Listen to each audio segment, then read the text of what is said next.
Hello everybody, welcome to the Tube. We've got a lot going on the show tonight. Let's start. If you ever bought network equipment from Juniper, there's a good chance you have some spies on your network. Last week, network hardware manufacturer Juniper revealed that it had found unauthorized code in its system firmware that made it possible for hackers to gain administrative access to its devices. It's possible that the firmware has been vulnerable for years. The Intercept has released a top-secret document shared by whistleblower Edward Snowden, which shows that the NSA was aware of the vulnerabilities in Juniper products since 2011. It also reveals that the British intelligence agency, that's GCHQ, was able to exploit these flaws in 13 different Juniper products. Juniper is one of the largest network hardware manufacturers in the world. Here is one of their ads as they build networks between people. Missing from that ad, all the spies it connected.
If you need another proof that streaming music is taking over the world, just look at the Christmas gift you got this year. It's the Beatles.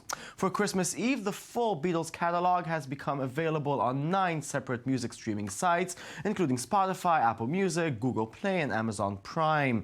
The world's most celebrated popular music group had long left a gap in the offerings of streaming sites. Some contemporary artists, like Taylor Swift, have chosen not to make their music available on free versions of subscription services such as Spotify, while Adele decided against putting her latest album, 25, on any streaming service. The Beatles can be a big win for streaming services in the ongoing war on the music business, so, let it stream. Now, returning home to discovering your apartment has been flooded with water is some people's worst nightmare. This is where Israeli company Aquarimat wants to make every home system into a smart one. Their latest product, the Flowless system, consists of a small meter placed next to the water meter attached to the pipe, which measures the flow of water using a variety of methods, including sensors that listen to the flow of water. Since it's connected to the water meter, the homeowner or manager can turn off the water remotely in order to prevent waste or damage. But will users adapt this smart system? Let's see Flowless pitch before we dive into this pool. The digital system identifies unusual water consumption both in open and concealed areas. The system uses a mobile app to alert you immediately about any water leaks and closes the main water shutoff valve itself, even when you are not at home. Flowless sets a new standard in water technology worldwide. Flowless offers full control by syncing the system with a mobile app and a web app for simple and precise management of water consumption in the home. You determine how much, and when, all at the click of a button. Using the mobile app, you receive real-time alerts about abnormal and unexpected situations, and you can manage and control them remotely, saving a lot of money a year. With me in the studio is Alon Gal, CEO of Aquarimat. Good evening. Hey, good evening, Jason. Hi. So tell me a little bit about Flowless. What is it exactly? It's actually a system. It's comprised of a device that you put just next to your water meter and a cloud that can transmit all the things the device sends to you, the user, via a web page or application. And this is actually managing your water system for the first time. And why would I want a smart water system? Oh, it's very simple, because I think one of the worst nightmares, as you mentioned, is to come back to your home and see, wow, everything is underwater. Or if you have a business and you come to your business Monday morning and you see, oh my God, my business is underwater and I need to think again.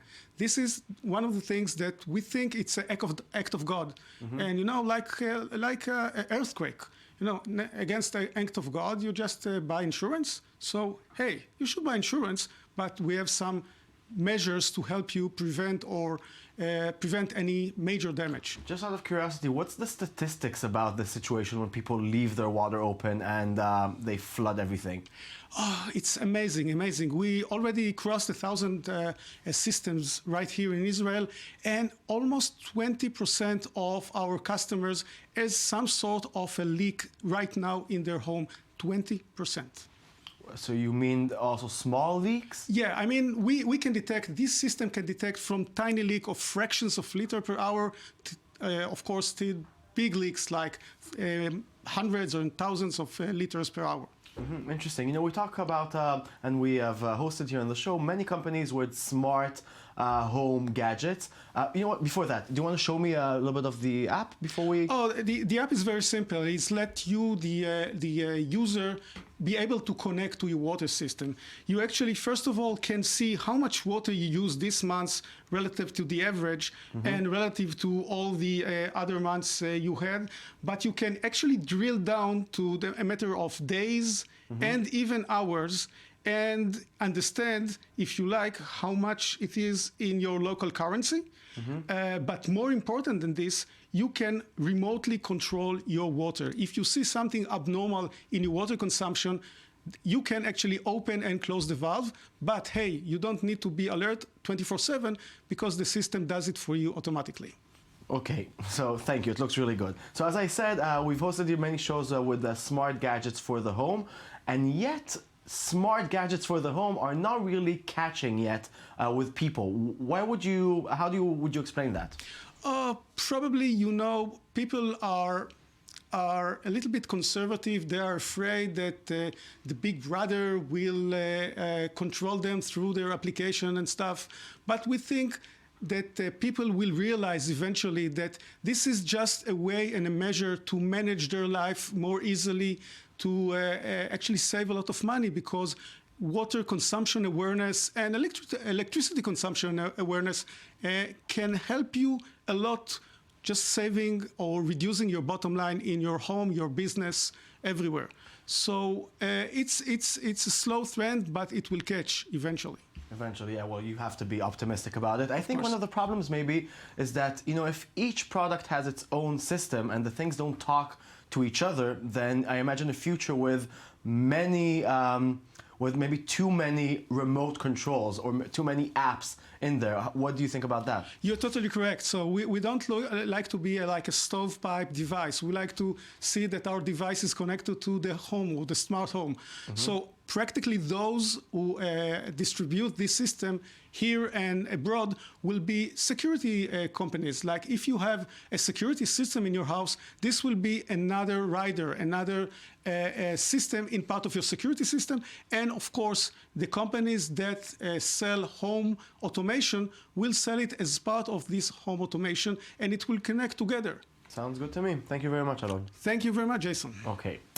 Asos tossed another grenade into the ad-blocking battlefield. The Taiwanese electronic giant apparently has plans to include AdBlock Plus turned on by default in all its forthcoming phones and tablets. That's according to an interview with Motherboard. AdBlock Plus's co-founder and CEO Til Faida told the publication the software will be baked into the Asos stock browser, blocking most ads automatically unless they are part of AdBlock Plus's acceptable ads program. program. If you want to avoid any ad filtering, however, you can always use Chrome or Firefox. Ad blocking is a controversial subject that was brought to the forefront this year when Apple began allowing ad blockers for the iOS version of Safari. Blocked ads means lost revenues for publishers. Remember when you were a kid and you got your first X-ray vision goggles and discovered it's a sham? Well, very soon X-ray may become a real thing. As PC World reports, a real X-ray device called Emerald might be available as soon as 2017 and cost only $250. MIT's Computer Science and Artificial Intelligence Lab has been working on the technology for more than 2 years, but are now spinning off an entity to focus on making the X-ray vision gadgets market today. In 2017, they want to make it ready now. How does it work? Well, it sends wireless transmissions that are then reflected off a person's body back to the device, therefore seeing a body behind a wall or other obstacles. Here is a demonstration of the new technology. The device operates by transmitting wireless signals that traverse the wall, reflect off the human body, and come back. At every point in time, only a subset of human body parts reflect the signal back to the device. Here, we show the output of the device as the person walks. At different points in time, different parts of the human body reflect the signal, and the device captures multiple snapshots at various points in time. It then combines these snapshots through a reconstruction algorithm that allows the device to recover the human silhouette through the wall. Here, we can see the person's head, chest, arms, and feet. The device can distinguish between different people behind the wall. So for example, over here, we ask 2 different people to stand behind the wall, and this is the output of our device. By training on different subjects, we can use a classifier to distinguish between them. Yeah, I thought that's going to be a little more exciting. A little over 2 years ago, 2 years since Motorola launched Spotlight Player, it's an app that could be used to view a 360-degree interactive animation.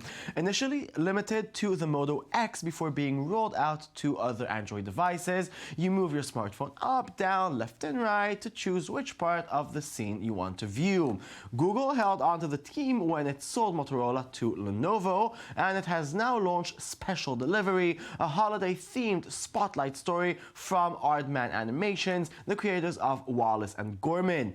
As Google explains today, you can follow the action in Special Delivery from any angle you choose, and as you move your phone around, you'll unlock other mini-stories within the movie. Here's a small clip.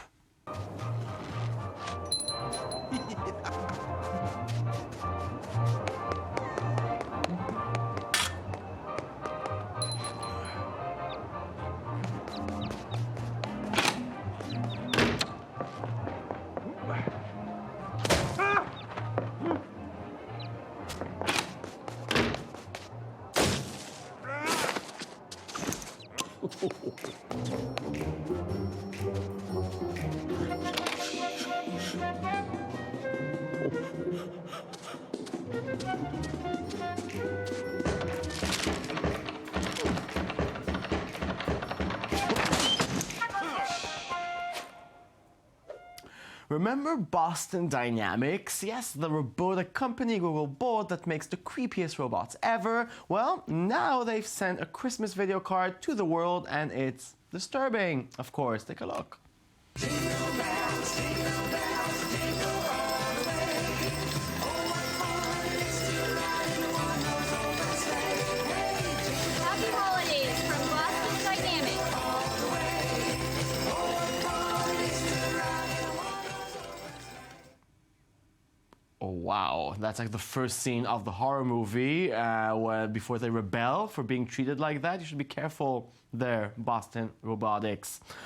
So, what's the true meaning of Christmas? More stuff. Blue Zoo Studios and comedian Ben Champion made a cute song about having more and more stuff.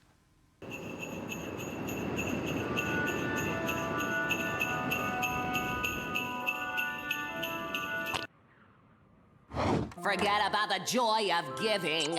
Forget about Christmas cheer. You will find the meaning of Christmas right here. More stuff, Everybody wants to get more stuff. Stuff in a stocking, stuff in a sack. You're killing the planet. You're killing my back. And at Glove and Boots YouTube channel, Santa shares his biggest fails ever, just as a reminder that even Santa can fail sometimes. In 1973, little Scotty begged me for a real live pony. And Scotty had been the best child that year. So what could Santa do but deliver Pony to the third-story, one-bedroom apartment where he lived in Hell's Kitchen, New York City? I got the pony into the tiny apartment using Christmas magic. Not having Christmas magic of their own, Scotty's parents couldn't get the pony out of their living room, where it lived happily, eating magazines and pooping on the furniture until February, when Scotty's family moved away. Some say the pony still lives there today. And that's it. Thank you very much for watching. Join our weekend edition throughout the weekend. That's the best of the tube. i24news.tv, that's our website. We shall live there forever. Goodbye.